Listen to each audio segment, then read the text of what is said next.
आप लोगों ने सेल तो बहुत सारे देखे होंगे, पर ये एक रिसर्च स्कॉलर्स के सेल है जो वो खुद अपने हाथों से बनाते हैं। जी जरा आप मुझे समझा दोगे? हाँ बिल्कुल समझाते हैं।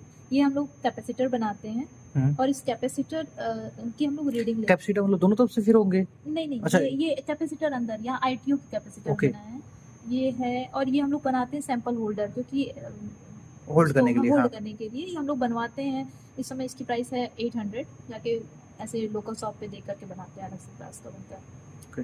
तो अच्छा होल्डर ही है सिर्फ? हाँ ये होल्डर है। इसमें होल्डर पे क्योंकि ये कंडक्टिविटी इसकी कंडक्ट कर जाएगा, इस वजह से हम माइका सीट लगाते हैं। माइका वही सीट, मेरा सवाल था, वही मैं हाँ, पूछने ही जा रहा था हाँ, आपसे हाँ, कि क्या ये कंडक्ट नहीं कर जाता हाँ, इसमें? बिल्कुल यहाँ माइका सीट लगाते हैं। माइका सीट के ऊपर हम अपना ITU रखते हैं। ITU ये हमारे जो ग्लास होता है, एक तरफ ITU होता है, इंडियम टिन ऑक्साइड, उसकी कोटिंग होती है। तो 2 ITU प्लेट लेते हैं। ITU प्लेट हम अलग से भी दिखा सकते हैं, मेरे पास होगा तो, बट अभी दिखाते हैं। ITU पे हम क्या करते हैं, सोल्डरिंग करते हैं। सोल्डरिंग कैसे करते हैं, इसमें एक कॉपर वायर है। ये कॉपर वायर को जोड़ने के लिए ITU पे सबसे पहले हम नीचे लगाते हैं इंडियम मेटल इग्नॉट्स। वो इसमें विजिबल होगा? हाँ, ये विजिबल इसके नीचे दिखेगा नहीं, ये इसके नीचे क्योंकि चिपकेगा नहीं ये। उसके ऊपर हम कॉपर वायर रखते हैं इच करके, और फिर कॉपर वायर रखने के बाद हम उस पे लगाते हैं एक तरह का एलॉय है ये। हाँ।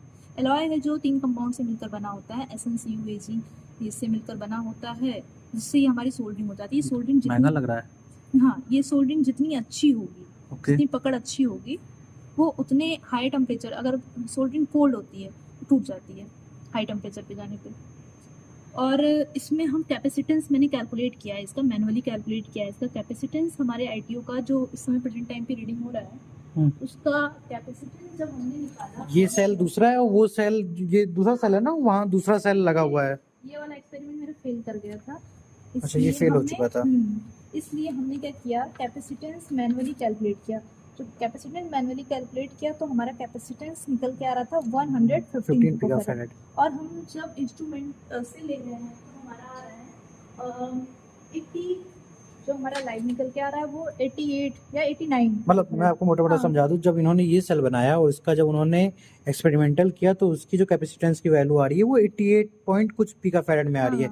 बट जब उन्होंने मैनुअली कैलकुलेट किया तो 115 पिकाफैरेड में आ रही है। सही है, लेकिन इसके पहले वाला जो सेल है, इसके पहले वाला जो सेल है, इस सेल की बात करूँ तो इस सेल में हमारा जो आ रहा था वैल्यू, वो 25 पिकोफैरेड के अराउंड आ रहा था, जो कि बहुत 225 पिकोफैरेड। ओके, सिर्फ 25। अच्छा 25 पिकोफैरेड, बहुत ही कम आ रहा था, इस वजह से हमने जो है इसको नहीं किया।